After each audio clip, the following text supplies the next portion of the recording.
कधीकधी एखादा कार्यक्रम फक्त कार्यक्रम राहत नाही, तो एक सामूहिक भावना बनतो, एक अविस्मरणीय अनुभव ठरतो.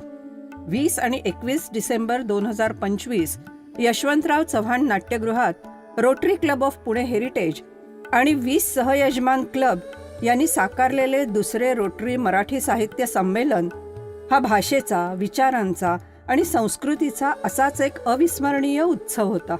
पहिल्या आवृत्तीच्या भव्य यशानंतर ही दुसरी आवृत्ती आणखीन एका उंचीवर पोचली.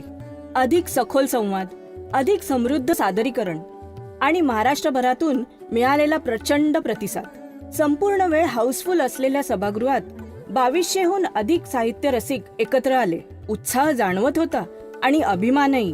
कार्याध्यक्ष मधुमिता बर्वे आणि सहकार्याध्यक्ष मोहन चौबळ यांच्या नेतृत्वाखाली प्रांतपाल संतोष मराठे, उपप्रांतपाल उज्ज्वल केले, माजी प्रांतपाल शीतल शहा, क्लब अध्यक्ष शुभ्रो सेन आणि मार्गदर्शक राजीव बर्वे यांच्या भक्कम पाठिंब्याने डिस्ट्रिक्टमधील 21 क्लबनी आयोजित केलेले हे साहित्य संमेलन संघभावनेचे एक सुंदर प्रतीक ठरले. संमेलनाध्यक्ष प्रख्यात साहित्यिक प्रवीण डवणे आणि उद्घाटक विद्या वाचस्पती डॉक्टर शंकर अभ्यंकर यांच्या उपस्थितीने या संमेलनाला भक्कम वैचारिक अधिष्ठान लाभले.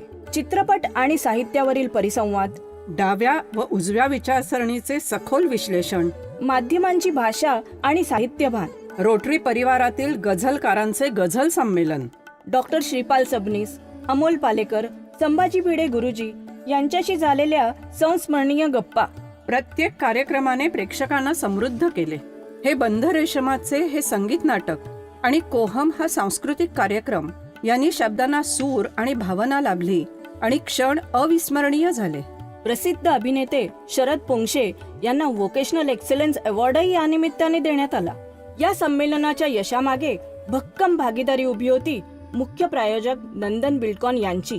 कार्यक्रम निर्मिती व प्रसिद्धीसाठी नंदन बिल्डकॉनचा पाठिंबा हा अतिशय महत्वाचा होता. सहप्रायोजक बँक ऑफ महाराष्ट्र आणि PNG एक्सक्लुझिव्ह यांची साथही मोलाची होती. तसेच HDFC mutual fund, Kajal's atelier, steel aids, Bigsense boilers यांचा पाठिंबाही होता.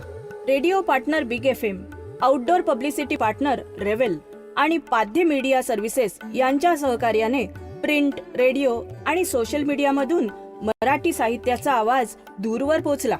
संमेलनामागची मेहनत, संघभावना आणि मनापासूनची तळमळ याविषयी प्रेक्षकांनी आणि वक्त्यांनीही अतिशय भावूक प्रतिक्रिया व्यक्त केल्या. हे संमेलन आता डिस्ट्रिक्टच्या कॅलेंडरमधील महत्वाच्या कार्यक्रमांपैकी एक बनले आहे. आता पुढचं पाऊल.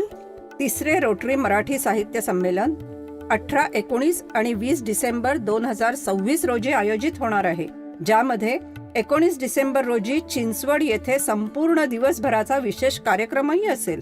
वाढता उत्साह आणि प्रायोजकांचा भक्कम पाठिंबा यांच्या बळावर रोटरी मराठी साहित्य संमेलन साहित्य आणि संस्कृती यांचा उत्सव साजरा करणारे एक प्रभावी व्यासपीठ म्हणून आपली स्वतंत्र ओळख निर्माण करत आहे.